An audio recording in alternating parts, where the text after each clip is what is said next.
இன்றே டவுன்லோட் செய்து உங்கள் ஃபேவரட் ஷோக்களை என்ஜாய் பண்ணுங்க. பாரதி, இங்க என்னதான் நடக்குது? அவனுக்கு என்ன ஆச்சு? பாட்டி, நேத்து நடந்த மாதிரிதான்.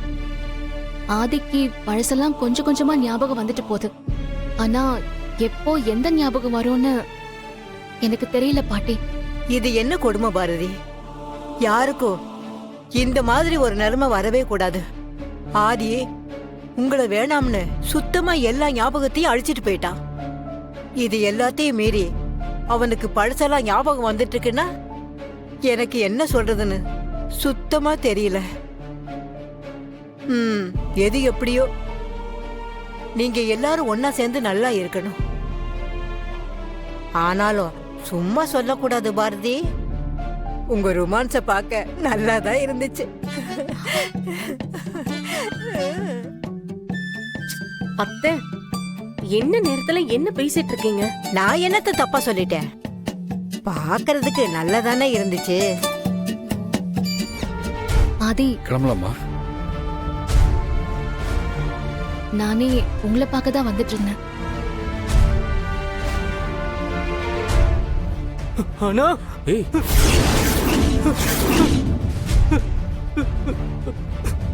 அண்ணா, எங்க நான் போயிட்டேன்? எங்களெல்லாம் மறந்துட்டல. இவ்வளவு நாள் எங்களெல்லாம் பார்க்கணும்னு தோணவே இல்லைல்ல. நான் உன்கிட்ட ஆபீஸ்லயே பேசலாம் தான் நினைச்சேன். ஆனா நீ என்ன பார்க்க வரலன்ற கோபத்துல உன் கூட பேசாமே இருந்துட்டேன். ஆனா நீ இங்க இருக்கன்னு தெரிஞ்சு நான் எப்படின்னு உன்கிட்ட பேசாம போக முடியும்? சொல்லுங்க, இவ்வளவு நாள் எங்கன்னு இருந்த? துரை, நீ என்ன மன்னிச்சிரு. உங்க அண்ணி எல்லாத்தையும் மறந்து நம்மளை விட்டு போனது உனக்கு தெரியும்ல. அதுக்கப்புறம் பாரதி இல்லாத இடத்துல இருக்கிறதுக்கு பிடிக்காம நான் போயிட்டேன்.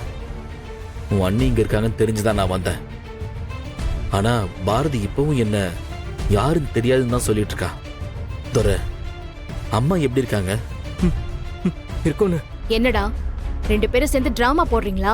ஐயோ ஐயோ,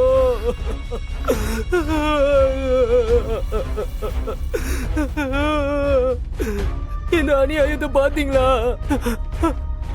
இவரு எங்க அண்ணன், இவங்க என் அண்ணி. ரொம்ப நாளைக்கு அப்புறம் ரெண்டு பேரையும் சேர்த்து இப்பதான் பாக்குறேன். எங்களை பார்த்து டிராமா போடுறோம்னு சொல்லிட்டாங்க. ஏய் தம்பி, விடுறா, விடு, பாத்துக்கலாம். ஒண்ணு இல்லடா. என்னடா பேசுறாங்க? கல்யாணத்துக்கு அப்புறம் அண்ணனும் நீங்களும் எவ்வளவு சந்தோஷமா இருந்தீங்க. இத்தனை வருஷத்துக்கு அப்புறமும் இன்னுமா உங்களுக்கு பழசெல்லாம் ஞாபகம் வரல? ஐயோ, என்ன கொடுமை கடவுளே! ஐயோ, உனக்கு கருணையே இல்லையா?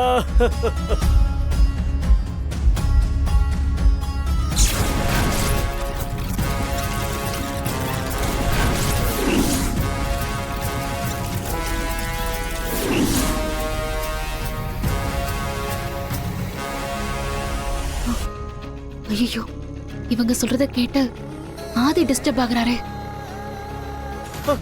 தமிழ் ஒரு தடவை ஸ்கூல்ல தீயில மாட்டிக்கிட்டான்.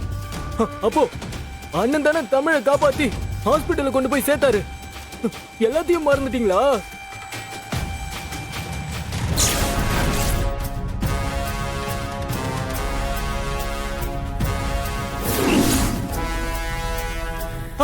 இது ஞாபகம் இருக்கான்னு பாருங்க. அண்ணனை ஒரு தடவை ஆனந்த் வெட்ட வந்தப்போ நீங்க தானே அண்ணி அவரை காப்பாத்துனீங்க.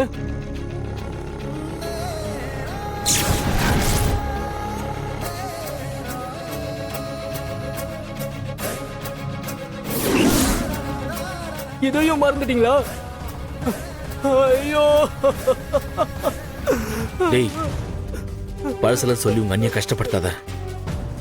பாரதியை ஏத்துக்கலன்னா கூட பரவாயில்ல. போதும், நிறுத்துறியா? பாரதி, இதுக்கு மேல உங்ககிட்ட என்ன சொல்றதுன்னே தெரியல. சூர்யா உங்க புருஷனே இல்லைன்னு சொல்றீங்க. இப்ப சூர்யாவும் நீங்களும் ஹஸ்பண்ட் அண்ட் ஒய்ஃப்னு சொல்றதுக்கு சூர்யாவோட தம்பியா வந்திருக்காரு. இதுக்கு மேல நான் என்ன சொல்றதுன்னு எனக்கே தெரியலங்க. ஆதி, மித்ரா, என் லைஃப்ல நான் ஏதாவது ஒரு விஷயத்தை மறந்துட்டேனா? அம்மா இறந்து போனது கூட எனக்கு ஞாபகம் இல்லை. அந்த மாதிரி வேற ஏதாவது விஷயம் என் லைஃப்ல இருக்கா? ஏன் ஆதி, ஏன் இப்படி எல்லாம் பேசிட்டு இருக்க? உங்க அம்மா இறந்து போனது உனக்கு ஷாக்கா இருக்கும்னு சொல்லிதான் நாங்க உன்கிட்ட அதை சொல்லல. மத்தபடி நீ யோசிக்கிற மாதிரி வேற ஒண்ணுமே இல்ல. இல்ல மித்ரா, என்னமோ இருக்கு. ஏதோ ஒரு விஷயம் என் கண்ணு முன்னாடி வந்து வந்து போகுது. ஆனா அது என்னன்னு எனக்கு பிடிபடவே இல்லை. இதெல்லாம் மொத்தமா சேர்ந்து நான் ஏதோ ஒரு விஷயத்தை மறந்துட்ட மாதிரியும் அதெல்லாம் எனக்கு ஞாபகப்படுத்துற மாதிரியும் திரும்ப திரும்ப எனக்கு சென்ஸ் ஆயிட்டே இருக்கு.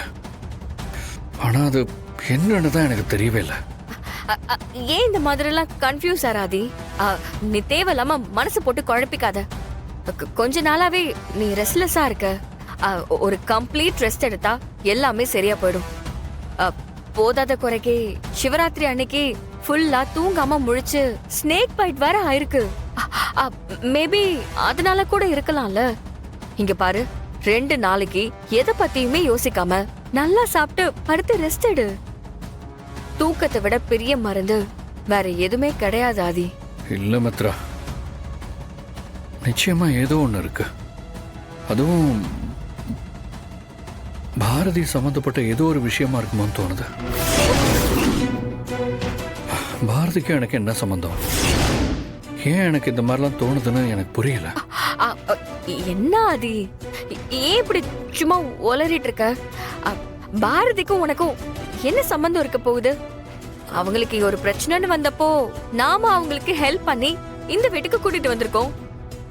பாரதிக்கும் நமக்கும் இருக்கிற சம்பந்தம் அவ்வளவுதான். அதான் மித்ரா நானும் கேக்குறேன். பாரதி எங்க இருந்தோ வந்தவங்க தான். நம்ம லைஃப்ல எத்தனையோ பேர் இந்த மாதிரி வந்து போயிருக்காங்க. ஆனா நான் ஏன் பாரதியை மட்டும் ப்ரொடெக்ட் பண்ண நினைச்சு அவங்கள இங்கே கூட்டிட்டு வரணும்? பாரதிக்கு ஏதாவது பிரச்சனைனா நான் தான் அவங்கள சேவ் பண்றேன். எல்லாத்துக்கும் மேல பாரதியை வேற ஒரு ஆளா என்னால யோசிக்க முடியல. அது மட்டும் இல்ல மித்ரா, அந்த குழந்தைங்க மேல நான் ஏன் இவ்வளவு அட்டாச்சா இருக்கேன்? அவங்களுக்கு அப்பாவா இருக்கேன்னு ரெஸ்பான்சிபிலிட்டி எடுத்திருக்கேன். மித்ரா, நீ நல்லா யோசிச்சு பாரு. உனக்கும் எனக்கும் தெரியாத ஏதோ ஒரு விஷயம் இருக்கு மித்ரா. நான் பாரதி கிட்டேயே வேற வேற ஆளா பிஹேவ் பண்ற மாதிரி ஒரு சின்ன கன்ஃபியூஷன் ரீசன்ட் டேஸ்ல போயிட்டு இருக்கு.